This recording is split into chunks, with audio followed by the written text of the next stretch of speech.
सूरत कुमार योगी राम सूरत कुमार योगी राम सूरत कुमार जय गुरु राया योगी राम सूरत कुमार जय गुरु राया सूरत कुमार योगी राम सूरत कुमार योगी राम सूरत कुमार जय गुरु राया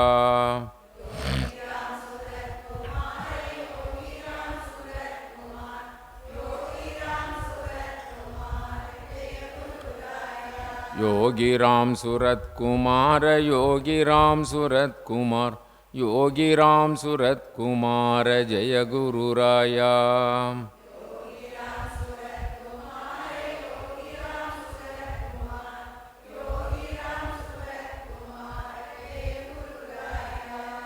सद्गुरुनाथ महाराज की இன்றைய தினம் நம்முடைய ஸ்ரீமத் பாகவத மகாபுராணத்தினுடைய அது 7 நாள் பாராயண நிகழ்ச்சி. இந்த நிகழ்ச்சியினுடைய சப்தாகம் நிகழ்ச்சியினுடைய நிறைவு நாள். இன்றைக்கு நரசிங்க பெருமான் சிங்கப்பெருமானுடைய ஜெயந்தி நாள். இன்றைக்கு நல்ல வண்ணம் நிறைவு செய்திருக்கிறோம். பரீட்சித் மகாராஜா என்னுடைய அந்த 7 நாள் விரதம், அந்த 7 நாள் விரதம் இன்றோடு முடிகிறது. அவர் கங்கை கரையிலே வடக்கு நோக்கி இருந்து சுகாச்சாரியாரிடம் சுகப்பெருமாளிடம் அவர் உபதேசம் கேட்டு இன்றைக்கு 7வது நாள். இந்த 7வது நாளிலே அவர் அதனுடைய நிறைவு நிலைக்கு வருகிறார். அவருடைய விரதம் முடியப் போகிறது. அவருடைய சுகப்பெருமானுடைய உபதேசம் நிறைவடையப் போகிறது. நிறைவாக பரீட்சித்திடம் சொல்லுகிறார், மன்னவா பரீட்சித், நான் இறக்கப் போகிறேன் என்ற எண்ணத்தை நீ தூக்கி எறி. நான் இப்பொழுது இந்த உடலை விட்டு நான் செத்துப்போகப் போகிறேன், நான் இறந்துபட்டு போகிறேன் என்று சொல்லுகின்ற எண்ணத்தை தூக்கி எறி. ஏனென்றால் அந்த எண்ணமே அறியாமையே அடிப்படையாக கொண்டது. அது சாதாரண விலங்கினங்களுக்குத்தான் அந்த அறியாமை ஒத்துப்போகுமே அல்லாமல் ஆறறிவு படைத்த மனிதனுக்கு அது உகந்தது அல்ல. ஏனென்றால் இந்த உடலோ முன்பு இருந்ததில்லை, இப்பொழுது இருக்கிறது. ஆனால் நாளை இருக்கப் போகிறது என்பது நிச்சயமில்லை, இல்லாமலும் போகலாம். அதுபோல நீ முன்பு இல்லாமலேயே இருந்திருக்கலாம். இன்று பிறந்து இன்று வரையில் இருக்கிறாய், நாளை இறக்கப் போவதும் இல்லை. மன்னவா, நீ இந்த உடல் அல்ல, நீ ஆத்மஸ்வரூபம். நீ அழியாதவன், நீ மாறாதவன், நீ என்றும் இருப்பவன், நீ சத்தியமானவன். ஆகவே நித்தியமாய் இருக்கிறாய். நீ அழியக்கூடிய இந்த உடல் அல்ல. இந்த உடல் பஞ்சபூதங்களால் ஆனது. இந்த பஞ்சபூதங்களால் இது மாறி போகப் போகிறது.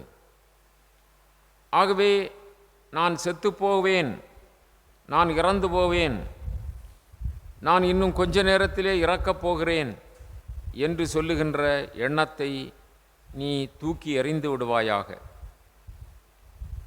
விதையிலிருந்து முளை தோன்றி அது எப்படி வளர்கிறதோ, பின்பு அம்மரத்திலிருந்தே விதைகள் தோன்றுகின்றனவோ, அதே போலத்தான் ஓர் உடம்பிலிருந்து மற்றொரு உடம்பு, அதிலிருந்து இன்னொன்று என்று தோன்றிக்கொண்டே போகிறது.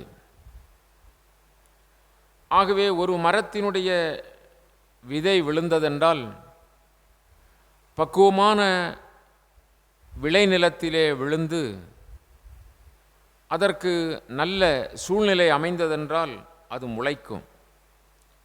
முளைத்த அந்த முளை மரமாக மாறும். மரமாக மாறிய அந்த மரத்திலிருந்தே மீண்டும் விதைகள் தோன்றுகிறது. அதுபோல நீயும் இதற்கு முன் எங்கிருந்தும் தோன்றவில்லை. இனியும் நீ மகன், பேரன் முதலியவர்களாக தோன்றப் போவதும் இல்லை. தீ எப்படி கட்டைக்குள் மறைந்திருந்தாலும் அது தனித்து தானே இருக்கிறது. கட்டைக்குள் தீ இருந்தாலும் அது தனித்து தானே இருக்கிறது. கட்டையின் தோற்றம், அழிவு ஆகியவற்றில் அதற்கு தொடர்பே இல்லாதது போலத்தான் கட்டை எரிந்தாலோ அல்லது கட்டையில் அந்த நெருப்பு இருந்தாலோ கட்டைக்கும் அதற்கும் சம்பந்தம் இல்லாமல் இருப்பது போல உனக்கும் இந்த உடலுக்கும் தனிப்பட்ட சம்பந்தம் இல்லை. நீ உடல் முதலியவற்றிலிருந்து தனிப்பட்டவன். அதாவது எப்படி நிகழ்கிறதென்றால், ஓர் உடலிலிருந்து மற்றொரு உடல் என தோன்றுகிறதே தவிர ஆன்மா புதிதாக உண்டாவதில்லை. மரத்திலிருந்து விதையும் விதையிலிருந்து மரமும் மாறி மாறி வருவதைப் போல இந்த உடல் பிரபஞ்சத்திலிருந்து தோன்றி தோன்றி அழிந்து கொண்டே இருக்கிறது. ஆனால் ஆன்மா அழிவதில்லை. கனவிலே ஒருவனுடைய தலை வெட்டப்படுகிறது என்று வைத்துக்கொள். கனவு காண்கிறான், அவனுடைய தலை வெட்டப்படுகிறது. தான் இறந்ததாகவும் தன்னை இடுகாட்டில் வைத்து எரித்ததாகவும் காண்கிறான். அப்படித்தானே கனவு காண்கிறோம். கனவிலே யாரோ ஒரு பகைவன் வந்து நாம் ஓட ஓட நம்மை விரட்டி நம்முடைய தலையை வெட்டி வீழ்த்து விடுகிறான். அப்படி அவன் வெட்டுகின்ற பொழுது அலறி அரற்றுகிறோம், இறந்து போகிறோம். இதையெல்லாம் கனவில் பார்க்கிறோம். நம்முடைய சுற்றத்தார்கள் வந்து நம் உடலை எடுத்து எரித்து விடுகிறார்கள், அதையும் பார்க்கிறோம். அப்படி பார்த்தது அத்தனையும் உடலை பற்றியதை அன்றி ஆன்மாவை பற்றியதா? ஆன்மாவை பற்றியதா? பரீட்சித் மன்னனே, தெளிவாகச் சொல், சிந்தித்துப்பார். இந்த உடலுக்குத்தான் அந்த கனவு பொருந்தும், ஆனால் உன் ஆன்மாவுக்கு அல்ல.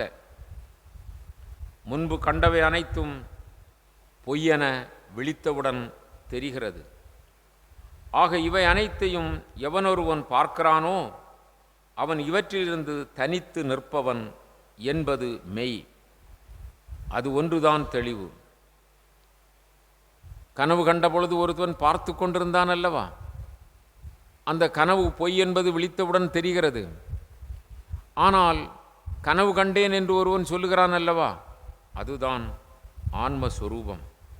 அவனுக்கு பிறப்போ இறப்போ இல்லை. அந்த ஆன்மஸ்வரூபத்திற்கு பிறப்பும் இல்லை, இறப்பும் இல்லை. அவனோ சுத்தமான அறிவே வடிவான பரமாத்ம புருஷன். நீ பரமாத்ம புருஷன். நீ அழிவற்றவன், மாறாதவன், நிலையானவன், என்றும் இருப்பவன். உன்னை கூறிய வாளும் வெட்ட முடியாது, கொடிய நெருப்பும் உன்னை எரிக்க முடியாது, சூரியனுடைய வெம்மையும் உன்னை காய வைக்க முடியாது. நீரினால் நீ நனைய மாட்டாய். ஆக உன்னை யாரும் எதுவும் செய்துவிட முடியாது. நீ ஆன்மஸ்வரூபம், நீ ஆன்மஸ்வரூபம், நீ பரமாத்மா, நீ பரமாத்மாவின் வடிவம். ஆகவே உடல் செத்து போகும், நான் செத்துப்போகிறேன் அப்படி என்று சொல்லுகின்ற எண்ணத்தை விடு. நீ ஆன்மஸ்வரூபம். இந்த உடல் தோன்றும், அழியும்.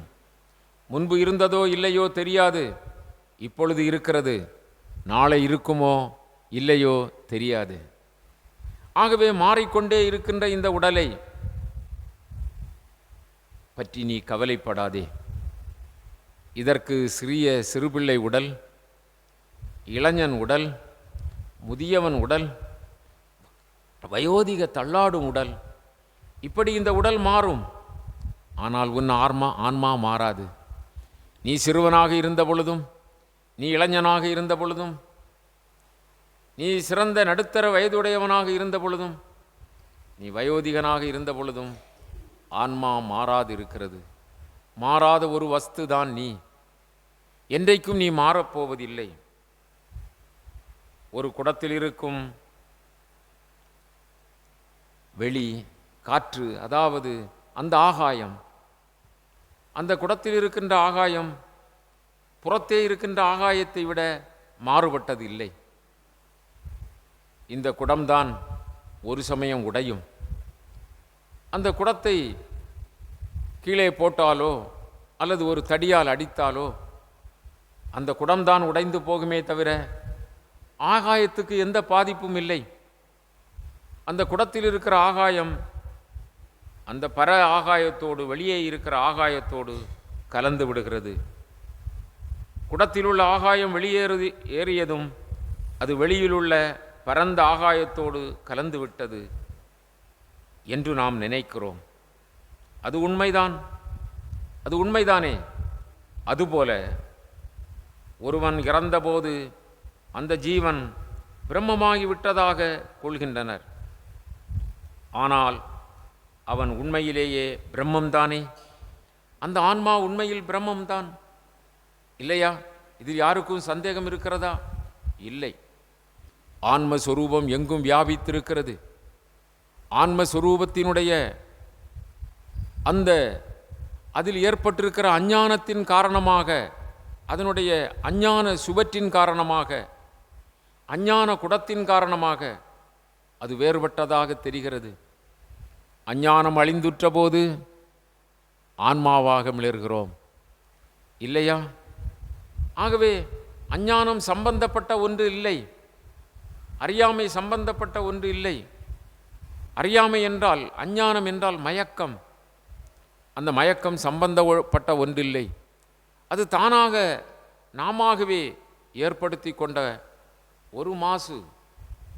ஒரு பலூன் இருக்கிறது என்று வைத்துக் கொள்ளுங்கள், ஊத்தாம்பெட்டி. அந்த பலூன் அது அங்குமிங்கும் போகிறது. அது காற்றை நிரப்பிவிட்டால் அப்படி காற்றிலே மிதந்து போகிறது. அப்படி போகிற அந்த பலூனை மற்ற அந்த ஆகாயத்திலிருந்து வேறுபடுத்துவது எது? அதை சுற்றி இருக்கிற ரப்பர் இல்லையா? அந்த ரப்பர் உடைந்து விட்டதென்றால், அது மாறிவிட்டது என்று சொன்னால், அந்த ஆகாயத்தோடு இது பறந்து விடுகிறதல்லவா? ஆகாயத்திற்கு கெடுதல் இருந்ததா? இல்லை. ஆகாயத்திற்கு ஏதாவது இடையூறு இருந்ததா? இல்லை. ஆகாயம் ஏதாவது பின்னப்பட்டதா? இல்லை. ஆகாயம் எதிலிருந்தும் விடுபட்டதா? இல்லை. அது மாறாதது, அது நித்தியமானது, அது என்றும் இருப்பது. அதுபோல் ஆன்மா. நீ ஆன்மஸ்வரூபம். நீ ஆன்மாவை விட்ட வேறுபட்டவன் அல்ல. உண்மையிலேயே பிரம்மம்தான் ஆன்மா. உடலோடு இருக்கையிலும் அது பிரம்மமேதான். உடலோடு இருக்கையிலும், அந்த குடத்தினுள் இருக்கும் போதும் அது ஆகாயம்தான். அதுபோல உடல் என்று சொல்லுகின்ற சுவருக்குள்ளே இருக்கின்ற பொழுதும், உடல் என்று சொல்லுகின்ற சட்டைக்குள்ளே இருக்கின்ற பொழுதும் அது ஆன்மாதான். ஆகவே பிரம்மமே ஆன்மா, பிரம்மமே உடலில் இருக்கிறது. ஒவ்வொரு ஜீவன்களின், ஒவ்வொரு உயிரினங்களின் உள்ளத்திலும் அகத்திலும் ஆன்மாவாக அந்த பரமே உள்ளது. அந்த பரமே இயக்கமாக இருக்கிறது.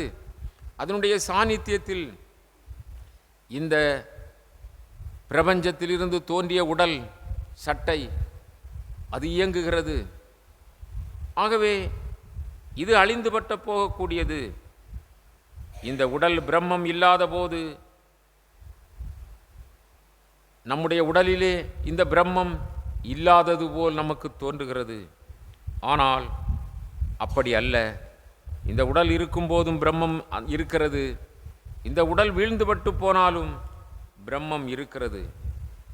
ஆன்மாவிற்கு உபாதிகளான உடலையும் குணங்களையும் கர்மங்களையும் தோற்றுவிப்பது மனம்தான். இந்த ஆன்மாவிற்கு உபாதியான உடல், உபாதி என்று சொன்னால் அதற்கொரு தொந்தமான, அதற்கு ஒரு ஒரு இடரான, தேவையற்றதான இந்த உடல் எதனால் ஏற்படுகிறது? இந்த குணங்கள் எதனால் ஏற்படுகிறது? கர்மங்கள் எதனால் ஏற்படுகிறது? இவையெல்லாம் நம்முடைய மனம்தான். மனம் என்று சொல்லுகின்ற அந்த கரணத்தில் ஒன்றாக இருக்கின்ற, அதனால்தான் இந்த மன செயல்முறையை காட்டுகிறது. செயல்முறை வினையாக மாறுகிறது, வினை தலையாக மாறுகிறது. தலைக்கு தகுந்தவாறு உடல் வருகிறது. உடலுக்கு தகுந்தவாறு அவனுடைய நிலைக்கு ஏற்ப தமோ ரஜோ குணங்கள் வருகிறது. ஆகவே இந்த குணங்களுக்கும் இந்த உடலுக்கும் அவன் ஆற்றுகின்ற, ஒவ்வொரு மனிதனும் ஆற்றுகின்ற கர்மங்களுக்கும் இதையெல்லாம் தோற்றுவிப்பது யார்?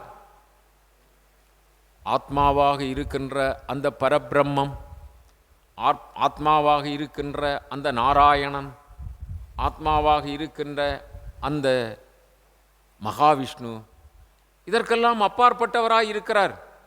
இதில் சம்பந்தம் இல்லை என்று சொல்லுகிறார். எல்லா இடங்களிலும் நீக்கமர நிறைந்திருந்தாலும், எல்லோருடைய உள்ளத்திலும் ஆத்மஸ்வரூபமாக இருந்தாலும் உன்னுடைய அவித்தைக்கு சம்பந்தம் இல்லை, உன்னுடைய அஞ்ஞானத்திற்கு சம்பந்தம் இல்லை, உன்னுடைய செயல்களுக்கு சம்பந்தம் இல்லை. ஆக அப்படி என்று சொன்னால் இந்த பிரபஞ்சத்தினுடைய அம்சமாக இருக்கின்ற இந்த உடலில் தோன்றி இருக்கின்ற இந்த மனம் இருக்கிறதல்லவா, இந்த மனத்தினால் என்ன ஆகிறது? இந்த மனத்தினால் உடல் தோன்றுகிறது, குணம் தோன்றுகிறது, கர்மங்கள் தோன்றுகின்றன. இதையெல்லாம் தோற்றுவிப்பது இந்த மனம்தான். இந்த மனத்தை தோற்றுவிப்பது என்ன? இந்த மனத்தை தோற்றுவிப்பது யார்? அப்படி ஒரு கேள்வி கேட்கலாம் அல்லவா? இந்த மனத்தை தோற்றுவிப்பது யார்? இந்த மனத்தை தோற்றுவிப்பது அறியாமையே. அதுதான் மாயை, அதுதான் மயக்கம்.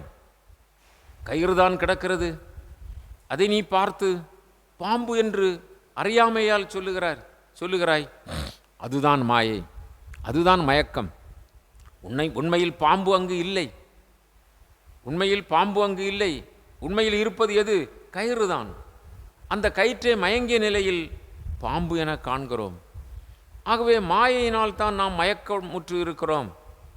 இல்லாததை இருப்பது போல் பார்க்கிறோம். இல்லாததற்கு ஒரு காலம் இருப்பு கிடையாது. சூரிய ஒளியிலே, பகல் பொழுதிலே நீங்கள் ரோட்டிலே நடந்து போகின்ற பொழுது காணல் நீர் தெரிகிறது. அங்கே காணல் நீர் இருக்கிறது என்று தேடிப்போய் குடிக்கலாம், தண்ணீர் தாகம் தீர்க்கலாம், தண்ணீர் விடாய் தீர்க்கலாம் என்று என் அருகில் சென்றால் காணல் நீர் அங்கு இருக்கிறதா? இல்லை, இல்லை, இல்லவே இல்லை. காணல் நீர் என்பது நம்முடைய மயக்கம்தான், நம்முடைய அறியாமைதான். எப்படி கயிற்றில் பாம்பு தோன்றுவது அறியாமையோ, அதுபோல சிப்பியில் வெள்ளி தோன்றுவது அறியாமையோ, தெளிந்த மலை உச்சியிலிருந்து பாய்கின்ற நீரோடை எப்படி வெள்ளி உருக்கிவிட்டார் போல் பார்ப்பது அறியாமையோ, இவையெல்லாம் மயக்கம். ஆகவே இந்த மனம் மயக்கத்தினால் தோன்றுகிறது, மாயையினால் தோன்றுகிறது. அந்த மாயையின் காரணமாக, மனத்தின் காரணமாக ஆன்மாவிற்கு உபாதிகளான உடல்களும் குணங்களும் கர்மங்களும் தோற்றுவிக்கப்படுகின்றன. அன்பார்ந்தவர்களே, இங்கே பரீட்சித் மகாராஜாவுக்கு சொல்லுகிறார், உண்மையில் ஜீவன் சம்சார சக்கரத்தில் சிக்கி சுழல்வதற்கு காரணம் மாயைதான், அறியாமைதான். மாயை என்றால் எங்கோ ஒன்று என்று நினைத்து விடாதீர்கள். அறியாமை, அஞ்ஞானம். ஞானம் இல்லாதது அஞ்ஞானம். ஆகவே அஞ்ஞானம் என்ற ஒன்றினால்தான் இந்த மயக்கம் நமக்கு ஏற்படுகிறது. ஆகவே அஞ்ஞானத்தை அகற்ற வேண்டும். ஒவ்வொருவரும் அஞ்ஞானத்தை அகற்ற வேண்டும். அஞ்ஞானத்தை அகற்றுவதென்றால் மெய்ப்பொருள் எது என்று தெரிந்து கொள்ள வேண்டும். உண்மை பொருள் எது என்று தெரிந்து கொள்ள வேண்டும். அதுதான் அஞ்ஞானம். அதுதான் அந்த அஞ்ஞானத்தை அகற்றுவது. மெய்ப்பொருள் எது, உண்மை பொருள் எது, சத்திய பொருள் எது, அழியாதது எது, அதை தெரிந்து கொள்ள வேண்டும். இந்த பிரபஞ்சத்தில் அழியாதது கடவுள் ஒருவர்தான், பரபிரம்மம் ஒருவர்தான், அந்த ஸ்ரீமன் நாராயணன் ஒருவர்தான். அவர்தான் அழியாதவர். இதை கண்டுகொள்ளலாமே, இதை தெரிந்து கொள்ளலாமே. அதை தெரிந்து கொண்டால் ஆத்மஸ்வரூபத்தில் முழுமையாக நிலைத்திருக்க முடியும். அதை தெரிகிற வரை இந்த பிரபஞ்சத்தில் காணுகிற இந்த மாறிப்போகின்ற உலக நிலையில் காணுகின்ற இவற்றையெல்லாம் நாம் நம்முடைய மனத்தை ஆதாரமாக வைத்து அவர்களுக்கு தனித்தனி பெயரிட்டு இது வேண்டியது, இது வேண்டாதது, இது இது விருப்புடையது, இது வெறுப்புடையது, இது பகை, இது நன்மை, இது தீமை, இது சுத்தம், இது அசுத்தம் என்றெல்லாம் இந்த மயக்கத்தினால் அந்த பிரம்மத்தையே நாம் கண்மூடிய நிலையிலே மாறாக கண்டு அதிலே மயக்கமுற்று இது எனக்கு விருப்பம் என்றால் அதில் ஈடுபடுகிறோம், பற்று ஏற்படுகிறது. இது எனக்கு வெறுப்பு என்று சொன்னால் துவேஷம் ஏற்படுகிறது, வெறுப்பு வருகிறது. அப்பொழுது நாம் அப்பால் போகிறோம் இல்லையா? அது மாதிரி நம்முடைய மனத்தின் காரணமாக குணங்களை வைத்து நாம் இவைகளையெல்லாம் நாமாக சிருஷ்டித்து கொண்டு நாமாக ஏற்படுத்தி கொண்டு, பாம்பு என்று ஏற்படுத்தியது யார்? நாம் தானே. அதை கண்டு பயந்தது நாம் தானே. நெஞ்சம் படபடத்து ஓடோடி வந்தது நாம் தானே. அப்படி பயந்து ஓடியதனால் காய்ச்சல் கூட வந்ததல்லவா, இல்லையா? அப்பொழுது இதை அத்தனைக்கும் காரணம் என்ன? மனம், அறியாமை. ஆகவே இந்த உலக வாழ்க்கையிலே ஜாக்கிரதை, ஜாக்கிரதை. என்ன ஜாக்கிரதை? பிரம்மம், நான் பிரம்மம், நான் இந்த உடல் அல்ல, நான் அழிந்து போகிற வஸ்து அல்ல என்பதை உணர்ந்து பிரம்ம நிலையிலே நம்முடைய நிலையை உணர்ந்து நாம் இருந்தால் அதுவே பிரம்ம சாயுஜ்ய நிலை. எண்ணெய், அகல் விளக்கு, திரி, பற்ற வைக்க வேண்டிய தீ. ஒரு விளக்கு எரிய வேண்டுமென்றால் என்ன வேண்டும்? என்ன வேண்டும்? எண்ணெய் வேண்டும், எண்ணெய் வேண்டும். ஒரு அகல் விளக்கு வேண்டும், அதை எரிய விடுவதற்கு ஒரு அகல் விளக்கு வேண்டும். திரி வேண்டும். திரி வேண்டுமா வேண்டாமா? திரி வேண்டும். பற்ற வைக்க வேண்டிய தீ ஆகியன வேண்டும். இவை எல்லாம் சேர்ந்திருக்கும் வரையில்தான் விளக்கில் எரியும் தீயின் வெளிச்சம் இருக்கும். இதில் ஏதாவது ஒன்று இல்லை என்றால் எரியும் அந்த தீயில் வெளிச்சம் இருக்குமா? இருக்காது. கொஞ்சம் யோசித்து பாருங்கள். எண்ணெய் திறந்தால் எரியாது, வெளிச்சம் இருக்காது. திரி இல்லை என்றால் வெளிச்சம் இருக்காது. அப்படித்தானே? தீ இல்லை என்றால் வெளிச்சம் இருக்காது. ஆகவே இவையெல்லாம் சேர்ந்த பொழுதுதான் வெளிச்சம் இருக்கும். இவற்றில் எது ஒன்று இல்லை என்றாலும் தீபத்தின் வெளிச்சம் இருக்காது. அதேபோல்தான் உடலின் தொடர்பால் ஏற்படும் செயல், மனம், உடலில் தங்கியிருக்கும் சைதன்யம் ஆகியவற்றின் தொடர்புள்ள வரைதான் ஆன்மா என்ன செய்கிறது? பிறப்பு இறப்பு என்கிற உலகியல் சுழற்சியில் சிக்கி தவிக்கிறது. ஆகவே இந்த உபாதை காரணங்களாகிய செயல், மனம் இவைகளெல்லாம் அங்கே செயல்படுவதன் காரணமாக அவை அனைத்தையும் அஞ்ஞானத்தால் தொடர்புள்ளதாக இருக்கின்ற காரணத்தினால் இந்த உடலின் சுழற்சியில், உலகின் சுழற்சியில் பிறப்பு இறப்பு என்று சொல்லுகின்ற இந்த சம்சார தொடர்பு ஏற்படுகிறது. ஜீவனுக்கு சம்சாரம் என்பதே உடலின் தொடர்பாலே தான் தோன்றுகிறது. ஜீவனுக்கு சம்சார சாகரம், பிறவி பெருங்கடல் என்று சொல்லுகிறோம் அல்லவா? இந்த சம்சார சாகரம் உடலின் தொடர்பினாலே, இந்த உடலினுடைய பந்தத்தினாலே, நான் உடல் என்று எண்ணுவதனாலேயே அதனால்தான் தோன்றுகிறது. ரஜோகுணம், சத்துவகுணம், தமோகுணம் என்னும் குணங்களின் செயல்களால் தான் ஜீவனுக்கு தோற்றம், இருப்பு, அழிவு உண்டாகிறது. ரொம்ப கவனிக்க வேண்டும். ஜீவனுக்கு தோற்றம், இருப்பு, அழிவு எதனால் வருகிறது? இந்த குணங்களின் வாயிலாக. குணம் உன்னை சேர்ந்தது இல்லை, சார்ந்தது அல்ல, இந்த உடலை சார்ந்தது. இந்த உடலை சார்ந்த அந்த குணங்களை எடுத்துக்கொண்டு அந்த குணங்களினுடைய ஆட்டத்திலே நாமும் ஆடுகிறோம். தமோகுணம் இருக்கின்ற பொழுது நாம் மிக மிக தாழ்ந்த, எவ்வளவு தாழ்ந்த விலங்கினமாக வேண்டுமோ அவ்வளவு தாழ்ந்த விலங்கினமாக ஆகிறோம். ரஜோகுணம் இருக்கின்ற பொழுது நாம் ஆடாத ஆட்டம் இல்லை, அப்படி ஆடி கழிக்கிறோம் இல்லையா? தீய காரியங்கள், தீய நிமித்தங்கள் எல்லாவற்றையும் ரஜோகுணம். சத்துவகுணம் இருக்கும் பொழுது கொஞ்சம் சாதுவாக மாறுகிறோம். அப்பொழுதும் அந்த குணம் ஆட்டி படைத்து கொண்டு தான் இருக்கும். குணங்களற்ற நிலை அது சுபிட்சம், அது ஆத்மஸ்வரூபம். ஆகவே இந்த இவைகளெல்லாம் சேர்ந்துதான் பிறவி என்று சொல்லுகின்ற அந்த பிறப்பினுடைய சுழற்சியிலே, சம்சாரம் என்று சொல்லுகின்ற சுழற்சியிலே நம்மை தள்ளி கொண்டிருக்கிறது. இங்கு நாம் விளக்கு அணைந்து போகுமேயானாலும் அதன் தத்துவமான ஒளி முற்றிலுமாக இல்லாமல் போய்விடுவது இல்லை, அழிவது இல்லை. ஜோதி எங்கும் இருந்து கொண்டிருக்கிறது, ஆன்ம பிரகாசம் எங்கும் இருந்து கொண்டிருக்கிறது. ஆகவே இதுபோலத்தான் சம்சாரமான உலகியல் இந்த உடல் அழிந்தாலும் தனக்குத்தானே ஒளிரும் சுயம் பிரகாசமான ஆன்மா அழிவதில்லை. சுயம் பிரகாசமான ஆன்மா ஒளியுடையதாக இருக்கிறது. அதற்கு வேறு ஒளி ஒன்றும் வேண்டியதில்லை. அதற்கு யாரும் ஒளி கொடுக்க முடியாது. அதுவே சுயம் பிரகாசமாக ஒளிர்ந்து கொண்டிருக்கிறது. ஆகவே இந்த உடல் அழிந்தாலும் விளக்கு அணைந்தாலும் ஒளி இருப்பது போல இந்த உடல் அழிந்தாலும் தனக்குத்தானே ஒளிரும் சுயம் பிரகாசமான ஆன்மா அழிவதில்லை. அது எப்படி? சுயம் பிரகாசமான ஆன்மா அழிவது இல்லை என்பது எப்படி? ஏனென்று சொன்னால் அது காரிய காரணங்களுக்கு அப்பாற்பட்டது. அது காரியம் செய்வதும் இல்லை, காரணம் வருவதும் இல்லை. குயவன் மண்ணினால் பானை செய்கிறான் என்று சொன்னால் குயவன் காரண பொருள். அவன் செய்த அந்த மண்குடம் அல்லது மண்பானை காரிய பொருள். இங்கு ஆத்மா காரிய காரணங்களுக்கு அப்பாற்பட்டது. ஆகவே அது அழிவதில்லை, அது சுயம் பிரகாசமாக இருக்கிறது. ஸ்தூல தேகம், நுண்ணுடல், சூட்சும தேகம். ஸ்தூல தேகம் என்று சொன்னால் பருவுடல். இவை இரண்டை காட்டிலும் வேறானது. ஆகாயம் போல் உடல் முதலிய அனைத்திலும் இந்த பிரபஞ்சத்திற்கும் ஆதாரமானது, என்றென்றும் இருப்பது, அழிவற்றது, மாறுதலற்றது, முடிவற்றது, எங்கும் பரவியுள்ளது, ஒப்புவமை இல்லாதது, அதுவே ஆத்மா. அதற்கு ஒப்பு ஓமை ஒன்றும் சொல்ல முடியாது.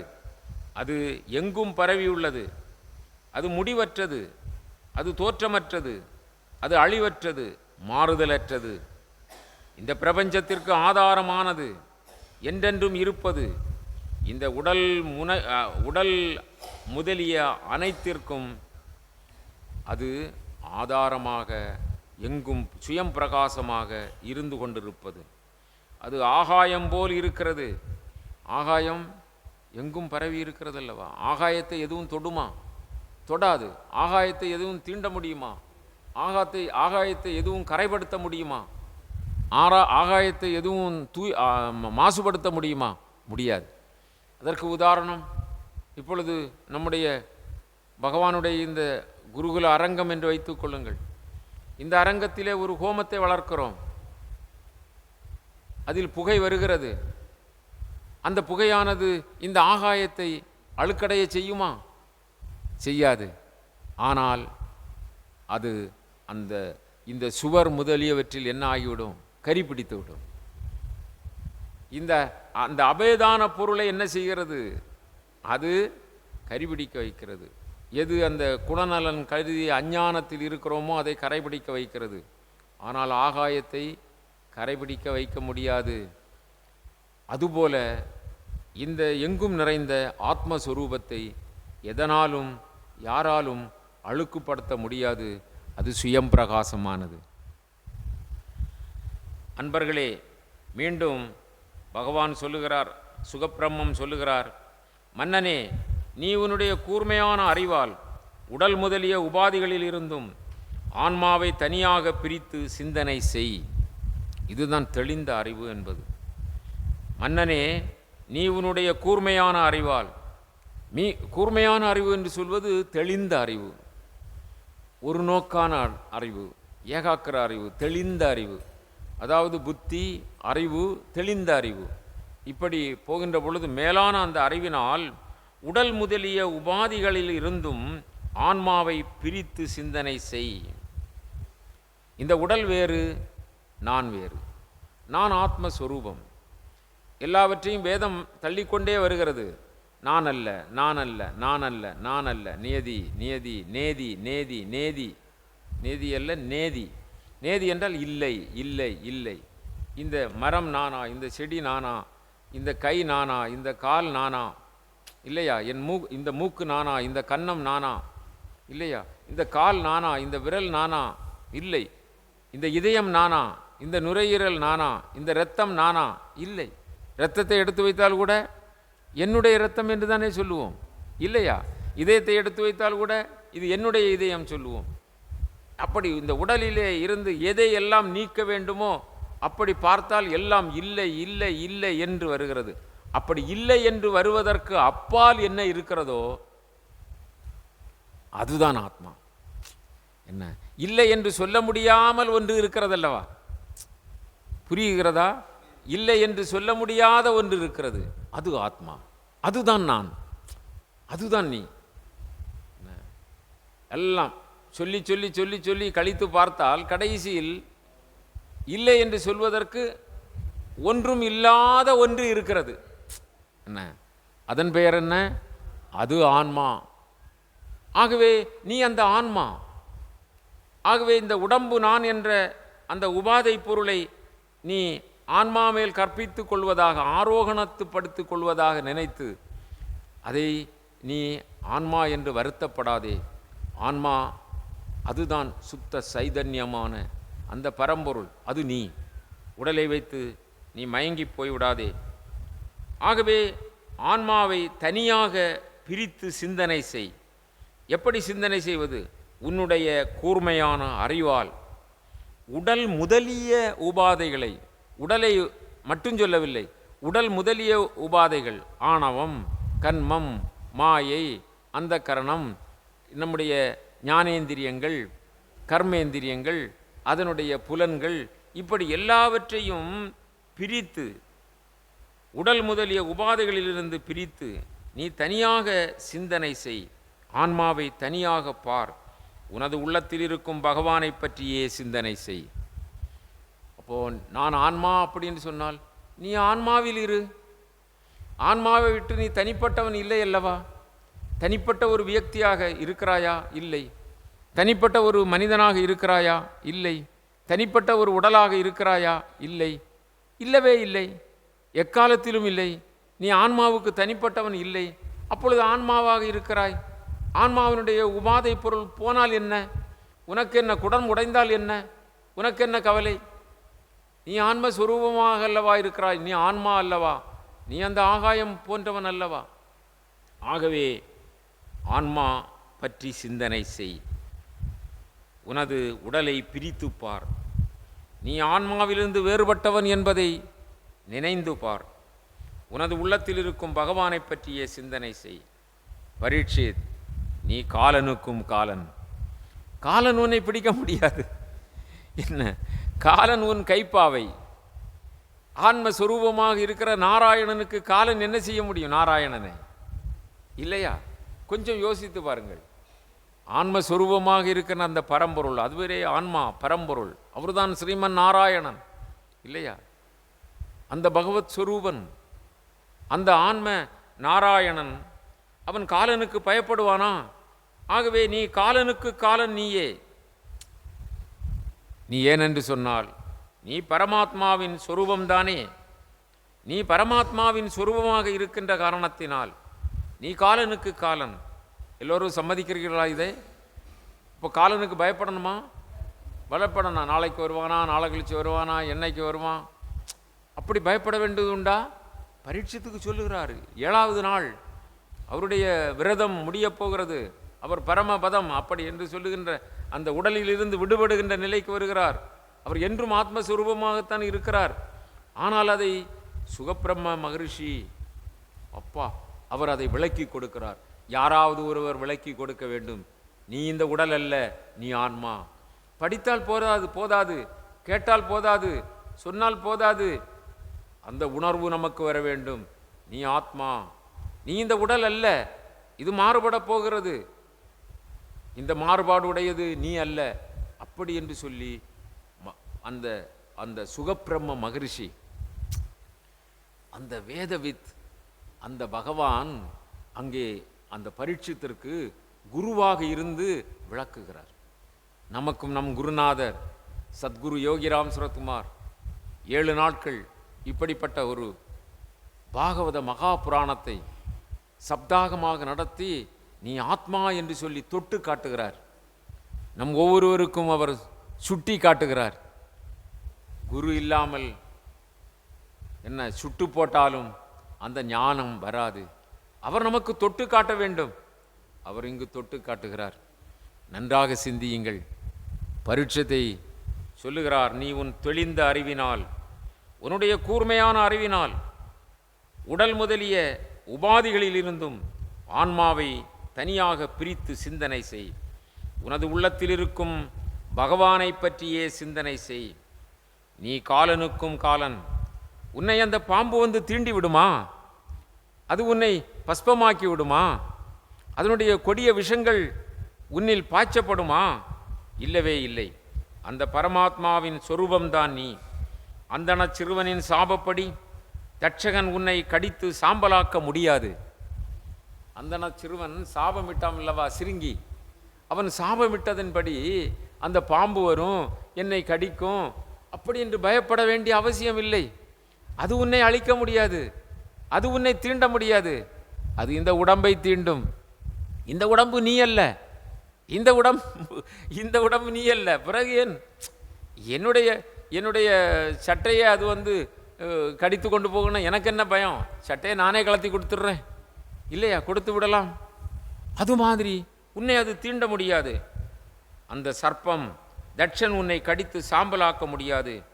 ஏனெனில் காலகாலனான பரமாத்மாவை காலனோ சாவிற்கு காரணமாயிருக்கின்ற யமனோ யாரும் தீண்ட முடியாது. கொஞ்சம் நன்றாக கவனியுங்கள். யாரும் என்ன செய்ய முடியாது? தீண்ட முடியாது. அந்த சிறுங்கியினுடைய சாபத்தினாலே வருகின்ற தட்சன் உன்னை கடித்து விட முடியுமா?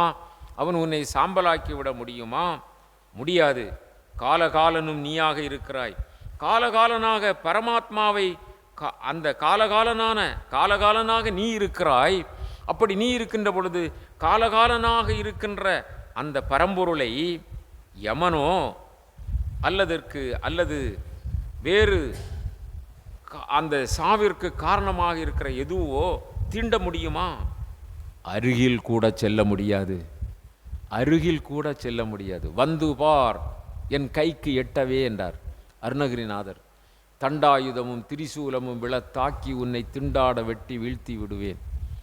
செந்தில் வேலனுக்கு தொண்டாகிய ஞான அவிரோத சுடர்வாள் கண்டாயடா. நான் யார்? ஆன்மஸ்வரூபம். என் பக்கம் வந்து பயப்படுத்த முடியுமா? நீ எதை செய்ய முடியும்? அதனால் தானே முனிவர் அலெக்சாண்டரிடம் சொன்னார். அலெக்சாண்டர் முனிவரை அழைத்து வா என்றார். இவர் வேண்டுமென்றால் அலெக்சாண்டர் வந்து பார்க்கட்டும், அவர் உலகையே வென்றவராக இருக்கலாம், ஆனால் என்னை அவர்தான் வந்து பார்க்க வேண்டும். அவன் வந்தான். என்ன, முனிவர் எழுந்திருக்கவில்லை. என்ன பெருமை உமக்கு நான் அழைத்த பிறகும்? அந்த பெருமையை சொல்ல முடியாதப்பா, அந்த பெருமை தான் நீ நிற்கிறாய், நான் இருக்கிறேன் அன்னார். ஹோ, அவ்வளவு பெரிய இந்த பாரத தேசத்தில் அவ்வளவு பெரிய ஞானி இருக்கிறாங்களா? இப்பொழுது உடைவாளால் உன்னை வெட்டி விடுவேன் அப்படின்னு உடைவாளை எடுத்தான். ரொம்ப புன்சிரிப்போடு சொன்னார், நீ என்னை வெட்ட முடியாது, நீ என்னை வெட்ட முடியாது. ஏன்?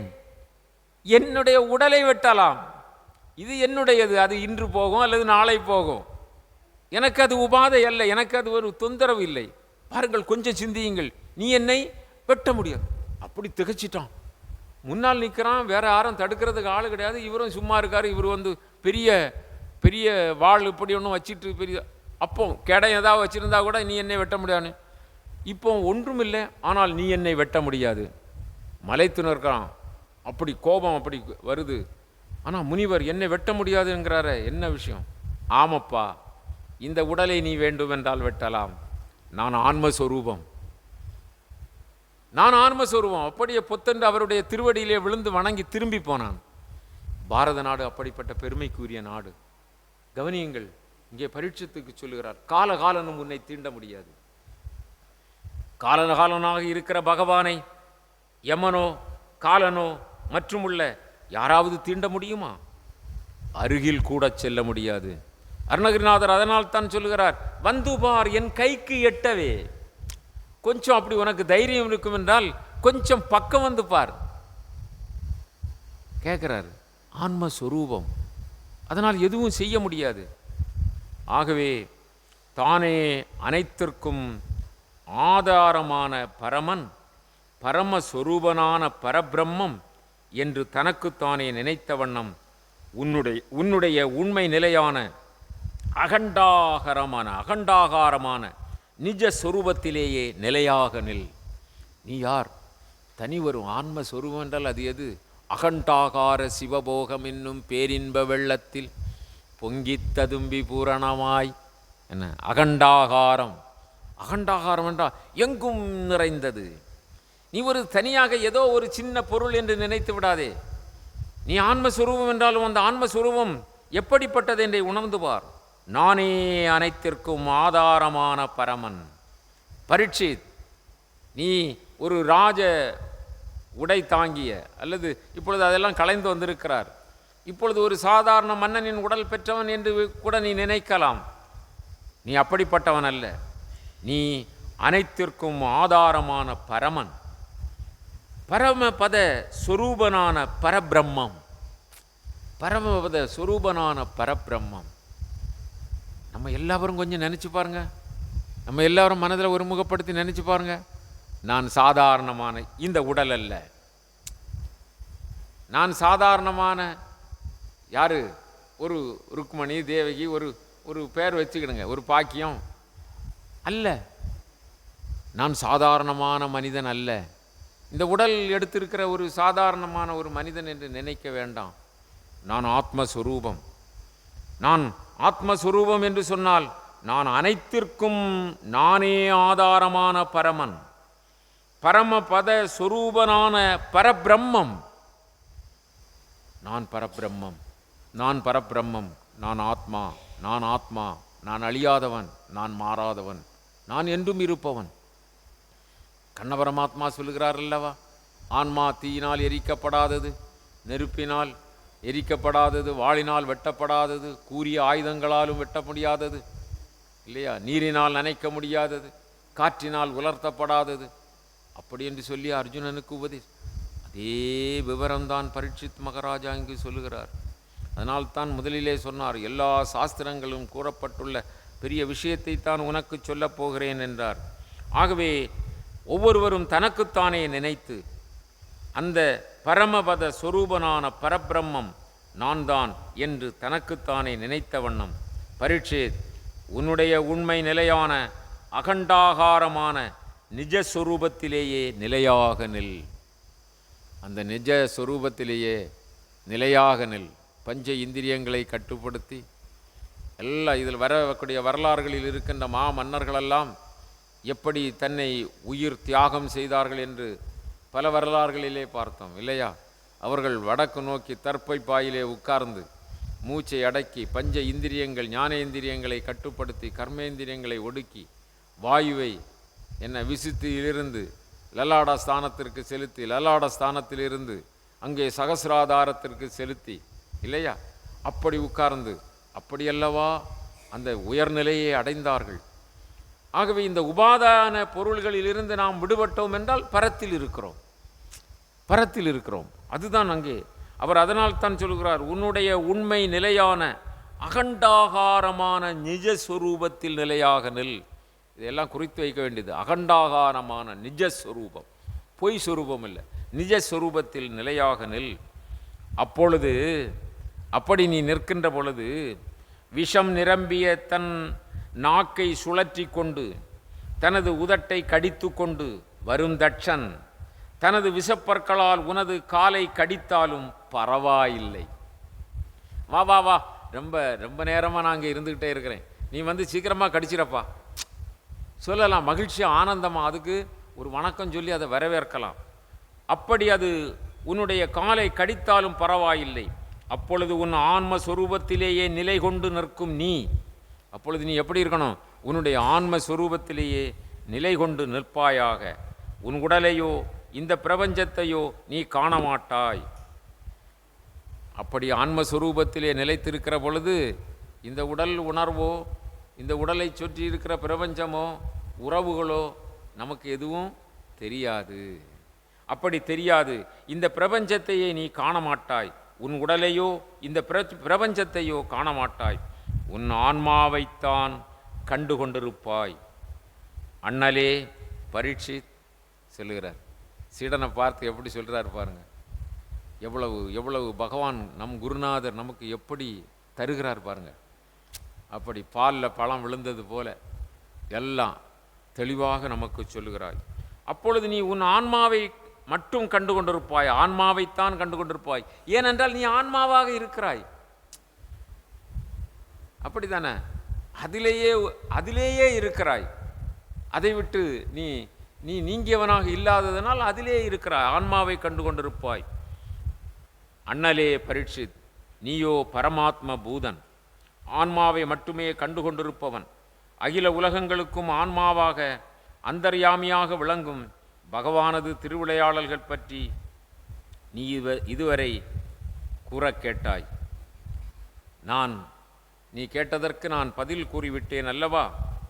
இனி நீ ஆன்ம ஜோதியாக ஆன்ம நிலையிலே அகண்டாகார நிஜஸ்வரூபமான ஆன்மாவிலேயே நிலைத்து நிற்பாயாக. நான் வருகிறேன் என்று சொல்லிவிட்டு அந்த சுகப்பிரம மகர்ஷி அப்படியே சீடனுக்கு கொடுக்க வேண்டியதை கொடுத்தாகிவிட்டது. எது நிறைவானதோ அது பெற்ற பின் வேலை இல்லை அல்லவா? அவர் கிளம்பி போகிறார்.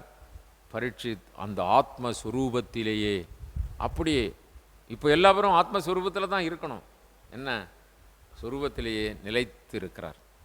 அப்படி என்றென்றும் ஆத்மஸ்வரூபத்திலேயே நிலைத்திருக்கிற மகாபாக்கியத்தை நம் குருநாதர் சத்குரு யோகிராம் சுரத்குமார் என்றென்றும் நமக்கு நல்க வேண்டும். அவருடைய தீர்க்கமான தீட்சியமான ஆத்மஸ்வரூபத்தை நமக்கு இந்த மாயை மயக்கத்தில் இருந்து நீக்கி காட்ட வேண்டும். அப்படிப்பட்ட பரிபூர்ண நிலையை ஒவ்வொருவரும் அடைந்து அந்த அகண்டாகார நிஜஸ்வரூபமான அந்த ஆத்மஸ்வரூபத்திலேயே திளைப்போமாக. சத்குருநாத மகாராஜ் கி ஸ்ரீ கிருஷ்ணார்ப்பணம்.